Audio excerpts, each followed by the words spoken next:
AC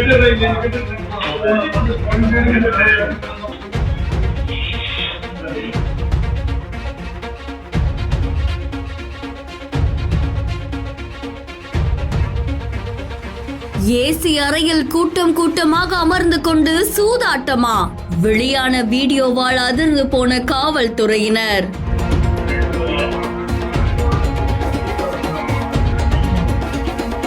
பல்வேறு டோக்கன்களையும் ஆவணங்களையும் கைப்பற்றி தீவிர விசாரணை.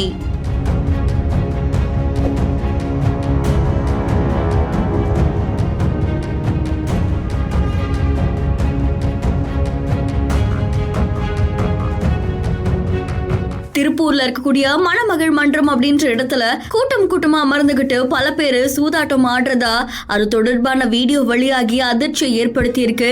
இந்த சிசிடிவி காட்சிகள் சமூக வலைதளங்கள்ல வைரலானதை தொடர்ந்து காவல்துறையினருமே தீவிர விசாரணையில் ஈடுபட்டாங்க. அதிரடியா மன்றத்துக்கு போய் உள்ள இருக்கக்கூடிய பல்வேறு டோக்கன்களையும் ஆவணங்களையும் கைப்பற்றினதா தகவல் வெளியாகி இருக்கு. அது மட்டும் இல்லாம மன்றத்துடைய மேலாளரான கோவையை சேர்ந்த ராமநாதன் அப்படின்றவங்களையும் கைது செஞ்சு விசாரணை நடத்திட்டு இருக்காங்களாம். விசாரணை நடத்திய பின்னர் கைது செய்ததோடு அபராதமும் போடப்பட்டிருக்கான். அதை தொடர்ந்து அபராத தொகையை செலுத்தியதால மன்றத்துடைய மேலாளர் பெயில்ல விடுவிக்கப்பட்டிருக்காங்க அப்படின்னு தெரிவிக்கப்பட்டிருக்கு. இந்த செய்தி தொடர்பான உங்களுடைய கருத்துக்களை கமெண்ட்ல சொல்லுங்க. மேலும் செய்திகளுக்கு பிஹேண்ட் ஃபாலோ பண்ணிக்கோங்க.